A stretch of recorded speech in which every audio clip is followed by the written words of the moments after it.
La team, les jeunes cadres qui ne sont pas contents du comportement d'Alassane Ouattara sur sa gouvernance, dont il a décidé d'exclure certains candidats aux élections, ont décidé de parler fort. Oui, les cadres des entreprises ont décidé d'interpeller le gouvernement en place sur sa conduite parce qu'il est important de prévenir. C'est beaucoup important de prévenir que de guérir. Parce que prévenir peut permettre d'éviter un certain nombre de choses. Et quand vous prévenez, vous pouvez donc avoir cette grandeur de n'être pas simplement un observateur. Vous savez que celui qui ne dit rien consent. Quand vous subissez une douleur et que des personnes voient sans parler, ils sont tout simplement complices. C'est pourquoi Martin Luther King avait dit qu'il n'a pas un grand problème avec les oppresseurs, mais il a un problème avec ceux qui regardent sans rien dire, avec ceux qui sont silencieux et qui sont donc complices des oppresseurs. Et donc ici, les jeunes entrepreneurs de la Côte d'Ivoire ont décidé de sortir du silence et dénoncer.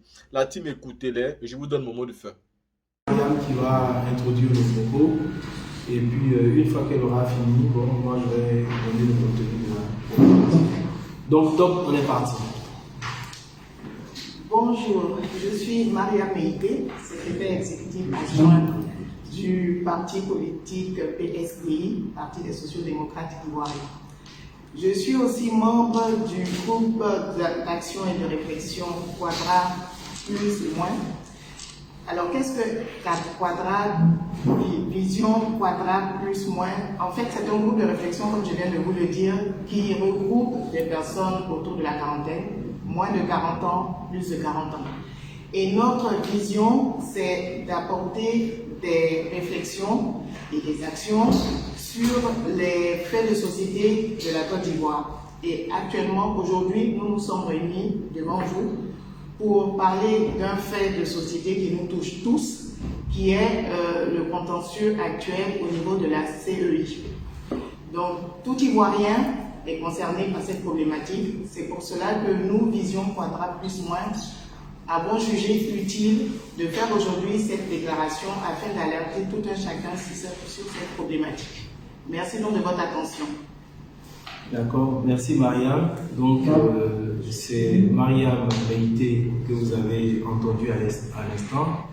Sur la table de séance, je suis également avec Germain Kassi, qui est membre du bureau politique du PDCI-LDA et qui est co-signataire avec une quinzaine d'amis, ici même en Côte d'Ivoire, comme à l'extérieur, aux États-Unis, en France, à la diaspora, de cette déclaration dont je vais vous donner le contenu tout à l'heure. La séquence actuelle est telle que nous pensons qu'elle doit interpeller toute la communauté nationale, notamment les citoyens ivoiriens, parce que c'est une répétition de l'histoire qui s'annonce. Et malheureusement, cette répétition de l'histoire, on en connaît tous les conséquences et les termes. Et c'est la raison pour laquelle, justement, le pays ne peut pas rester silencieux devant ces prémices-là qui sont extrêmement graves et dont on peut deviner les conséquences. Donc, nous espérons que lorsque la déclaration va être donnée, nous espérons en tout cas que toute la communauté nationale, que ce soit les religieux, les chefs traditionnels, les coutumiers, d'autres intellectuels, puissent effectivement donner de la voix pour obliger effectivement le personnel politique dans son ensemble à se retrouver autour de la table pour discuter sereinement des questions juridiques, politiques et sociales qui feraient en sorte que notre pays avance. Donc cela dit, j'aimerais vous livrer désormais le contenu du propos que nous avons préparé. C'est la déclaration de Vision Quadra plus et moins, comme Mariam vous l'expliquait, relative à la révision de la liste électorale de 2023. L'apothéose imminente de la révision de la liste électorale a été précédée le 20 mai 2023 par la remise du fichier issu de la dernière opération de recensement aux partis politiques à l'occasion d'une rencontre officielle organisée par la Commission électorale indépendante, la CEI. Le constat fait d'emblée inaugurait une séquence polémique ressemblant à s'y méprendre au prélude des crises et conflits politiques des pires heures de la première décennie des années 2000, dont le pays croyait avoir tourné la page. Au nombre des récriminations exposées à l'opinion publique, notamment par le Parti des peuples africains, section Côte d'Ivoire, PPACI, figure la radiation de facto et non de juré de l'ancien président de la République, M. Laurent Gbagbo, lié dans cette infortune à l'ancien président de l'Assemblée nationale, M. Guillaume Soro. À cela s'ajoute, à l'ouverture du contentieux sur la liste électorale, la révélation de cas litigieux, voire suspects, dont l'ampleur comme la récurrence sur le fichier électoral interroge la rigueur, le professionnalisme et le sens des responsabilités des dirigeants de la CEI. Se saisissant de ces manquements graves à l'orée des élections locales et à la veille de l'élection présidentielle de 2025, le groupe d'action et de réflexion Vision Quadrat Plus Moins Côte d'Ivoire a décidé de produire cette déclaration dont les lignes supra introduisent le propos et qui analysera pour l'heure la problématique juridico-politique que pose le débat actuel, différent à une autre échéance, l'examen des problèmes techniques. S'agissant de la question juridico-politique donc, le groupe de réflexion et d'action Vision Quadrat Plus Moins, regroupant des personnalités politiques et de la société civile, note que les problèmes mis en évidence dans la séquence politique en cours procèdent d'un long continuum historique vieux de 30 ans et reconnu dans le même tropisme, à savoir l'exclusion de l'adversaire politique sous les artifices de la loi. Les victimes émissaires de la nouvelle Pax ivoirienne ont pour nom Laurent Gbagbo et Guillaume Soro. Pour le premier, le président de la Commission électorale indépendante, prenant prétexte d'une condamnation de Damoclès, justifiait de ce fait son absence du fichier électoral, et ce d'autant que selon une règle qui n'existe nulle part, ni dans la Constitution ni dans le Code électoral, on ne peut s'inscrire plus d'une fois sur la liste électorale, comme s'y a employé selon lui en pure perte M. Laurent Gbagbo. L'inscription pourtant, dont le mot dit bien que c'est autant une action qu'un État, autant un processus que son résultat, serait interdite à un condamné radié des effectifs électoraux et qui ne peut donc pas faire acte de simple inscription en attendant les résultats du contentieux. Cette interprétation de la langue française et du droit positif ivoirien n'est pas satisfaisante, pas plus que le sort réservé à la décision de la Cour africaine des droits de l'homme et des peuples que la péroraison à l'œuvre fait passer tantôt pour infra, tantôt pour anticonstitutionnel. En effet, d'après le président de la Commission électorale indépendante, si au terme de la Constitution, article 123, je cite, « Les traités ou accords régulièrement ratifiés ont dès leur publication une autorité supérieure à celle des lois », fin de citation, ce principe ne s'appliquerait pas automatiquement en droit, sinon que par le détour des convenances politiques. Cette interprétation est impossible si on lit la suite de l'article 123 de la Constitution, qu'il faut citer cette fois en sa totalité. Je cite encore. Les traités ou accords régulièrement ratifiés ont dès leur publication une autorité supérieure à celle des lois, sous réserve pour chaque traité ou accord de son application par l'autre partie. Fin de la citation. La seule limite que fixe la Constitution ici, c'est bien la réciprocité. Les arguments servis par M. Ibrahim Koulibaly Kuibière sont discutables. Il s'ensuit que les droits de M. Laurent Gbagbo ne peuvent lui être retirés, comme s'y engage périlleusement la commission électorale indépendante. Tout cela serait fait au mépris flagrant de la loi, notamment de la loi numéro 2005-201 du 16 juin 2005 relative au statut de l'ancien président de la République, précisément en son titre 1, portant sur le statut pénal de celui-ci. Toutes les précautions qu'impose cette loi ont été ouvertement foulées aux pieds dans la condamnation du président Laurent Gbagbo dans l'affaire dite du braquage de la BCEAO. S'agissant de M. Guillaume Kibafori Soro, bénéficiaire de 2 ordonnances de mesures provisoires de la Cour africaine des droits de l'homme et des peuples, le 22 avril 2020 et le 15 septembre 2020, qui enjoignent in fine l'État de Côte d'Ivoire de surseoir aux effets de sa condamnation du 28 avril 2020, il reste toujours absent de la liste électorale. Pire, le rappel régulier de l'article 4 du Code électoral pour justifier le délestage du fichier de son nom ne produit pas, dans son cas, les conséquences indiscriminées de droit qu'on eût attendu en pareille circonstance. Maître Afoussiata Bamba Lami et M. Kamaraté Souleymane, condamnés en même temps que lui, jouissent, au vu de la conservation de leur qualité d'électeurs, de leurs droits civils et politiques, alors que tous 3 ont été condamnés à perpétuité en première instance et en appel, respectivement, le 23 juin 2021 et le 13 février 2023.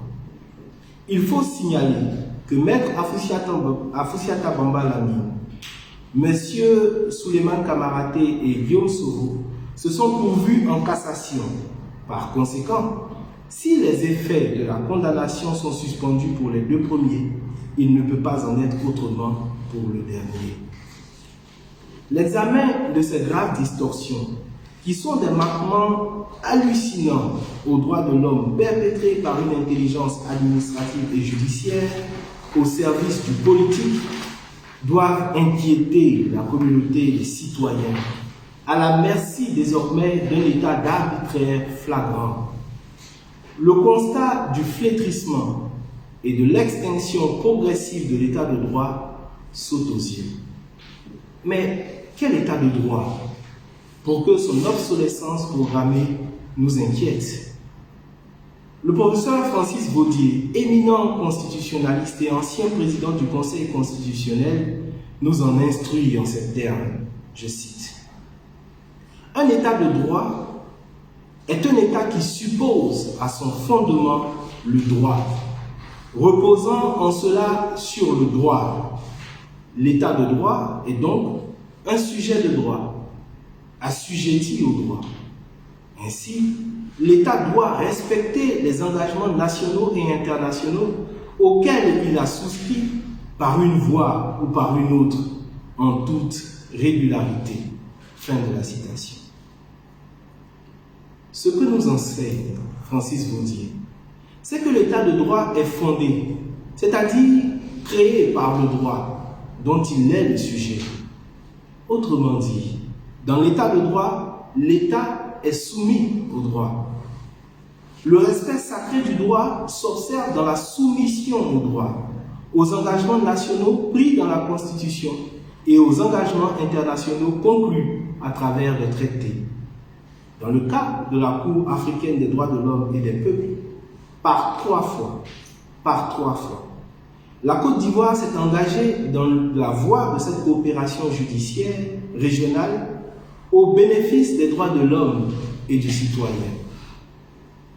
En 1992, l'État ivoirien signe la charte instituant la Cour. En 2004, il en signe le protocole. En 2013, enfin, il dépose la déclaration prévue à l'article 34, alinéa 6 du protocole par laquelle il accepte la compétence de la Cour pour recevoir les requêtes émanant des individus et des organisations de la société civile. C'est au nom de cette compétence reconnue que la Cour africaine des droits de l'homme et des peuples produit un arrêt le 18 novembre 2016, à la suite de la requête numéro 001-2014, Action pour la protection des droits de l'homme APDH contre République de Côte d'Ivoire concernant la composition de la commission électorale indépendante. C'est donc sur injonction de la Cour que la CEI sera réformée avec vice et mauvaise volonté toutefois en 2019 par le gouvernement. Cette soumission à la loi sera la dernière, puisqu'aucun autre jugement aux dépens de l'État ivoirien n'a été suivi des faits jusqu'à la décision de l'exécutif de retirer sa déclaration de compétence à la Cour des droits de l'homme et des peuples en avril 2020. Si l'État invoque l'insécurité juridique que font peser sur la Côte d'Ivoire les décisions de la Cour, le citoyen ivoirien, lui, est désormais démuni devant un État dont il critique quasi unanimement la justice aux ordres. Au total, les agissements de la CEI concernant la manipulation des droits civils et politiques des citoyens mettent en lumière la faiblesse de l'état de droit avec des procédures judiciaires suspectes et des excès des autorités administratives qui dépassent le cadre de leurs fonctions pour agir dans une matière qui relève de la justice et du sacré. Oui, les droits du citoyen sont sacrés, faut-il le rappeler. Les lui retirer relève de rares exceptions que la loi encadre scrupuleusement. La gouaille du genre, 1000 fois il s'inscrit, 1000 fois je le retire, les algarades, le sophisme ne peuvent pas constituer le registre d'une séquence aussi importante pour la vie nationale.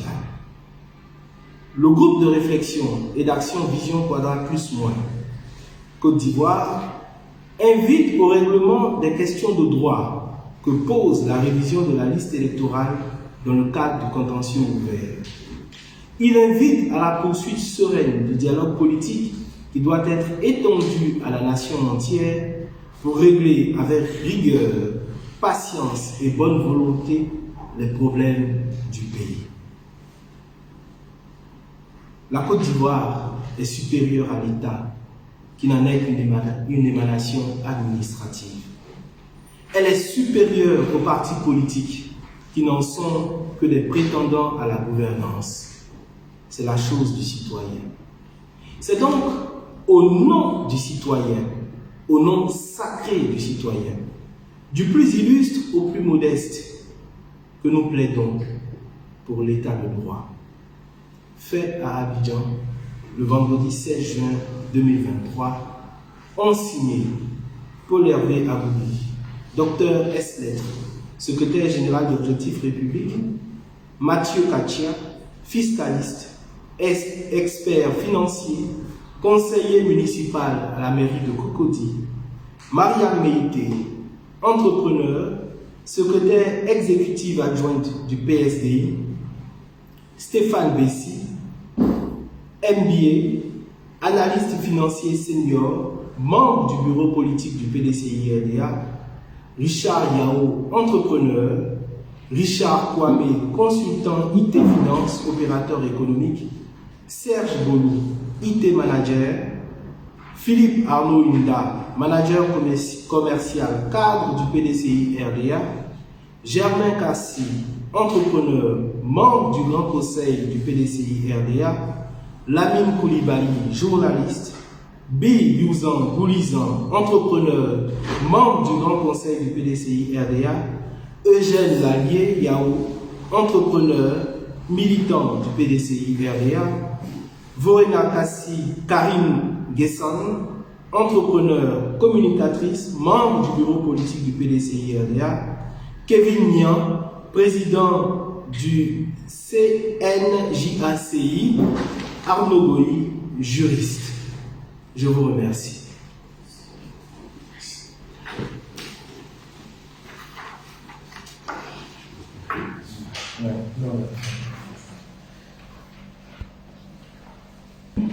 Après avoir écouté les entrepreneurs, nous sommes tous donc d'accord aujourd'hui que nous partageons leur position. Et nous sommes contents de voir qu'aujourd'hui, les jeunes s'intéressent de plus en plus. On a l'impression que le président Laurent Gbagbo, c'est tout simplement la goutte de sel qui manquait dans la sauce ivoire. Et cette scène politique aujourd'hui est donc encore de plus en plus belle et réveillée, car l'onction qui manquait est là.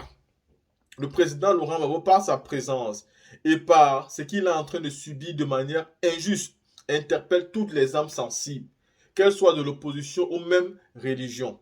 Et je pense qu'aujourd'hui, les imams de Côte d'Ivoire devaient sortir pour exprimer aussi leur mécontentement. Les imams de Côte d'Ivoire devaient sortir pour dire que l'exclusion qui est faite aujourd'hui contre Laurent Gbagbo n'est pas juste, surtout quand on sait que des personnes ont porté des armes. Ils ont tué au nom de l'exclusion. Ils ont légitimé la barbarie au nom de l'exclusion. Aujourd'hui, les imams devaient sortir pour dénoncer cela. On n'entend même pas les Tikenja, on n'entend pas les Alpha Blondy. Tous ces artistes qui font semblant de lutter pour le panafricanisme, on comprend aujourd'hui que ce sont des artistes qui sont tout simplement tribales. Écoutez, moi je suis clair et net. Quand vous observez Tikenja et Fakoli, Tikenja Fakoli et Alpha Blondy, vous vous rendez compte que ce sont des artistes qui sont purement tribales. Oui, qui sont tribales. Ils avaient un problème avec le président Gbagbo, ce n'est pas à cause de sa gouvernance. Ils voulaient tout simplement qu'un musulman arrive au pouvoir. C'était ça le problème de cela. C'est ce qui est mauvais. Parce qu'aujourd'hui, ils n'arrivent pas à parler pour dénoncer une injustice qui se pose. Et pourtant, hier, ils avaient le courage de dénoncer cette injustice-là. Aujourd'hui, on a envie d'exclure quelqu'un. Et ça ne les intéresse pas, ils ne parlent pas de ça. Est-ce que c'est juste? Est-ce que c'est normal? Aujourd'hui, ils vont vous dire, non, que ces vieux-là quittent. Ça ne les regarde pas qu'ils quittent. S'ils quittent, pourquoi ils vont quitter? On ne demande pas à quelqu'un de quitter. On demande juste simplement de respecter la Constitution. On demande à ceux qui veulent se présenter. Si un jeune veut se présenter aux élections, qu'il parte se présenter. S'il est capable de les battre, qu'il les bat. S'il n'est pas capable d'assumer qu'ils sont encore plus forts que les jeunes. Mais c'est le jeune qui est capable de battre ces leaders-là, alors qu'il parte se présenter face à eux. S'il peut les battre, qu'il les batte. C'est la politique, c'est la scène politique. Donc, ce n'est pas ce qu'on demande de quitter. Mais pourquoi vous n'êtes pas capable de dénoncer aujourd'hui comme vous avez dénoncé hier? Vous voyez, ce sont des artistes tribales. Oui, ils sont tribales. Il n'y a même pas de débat, il n'y a pas deux mots à dire par rapport à ce genre de comportement-là. Parce que le président Gbagbo subit aujourd'hui une injustice et ils sont tous muets. La team, dites-moi ce que vous pensez. On se voit pour une prochaine vidéo.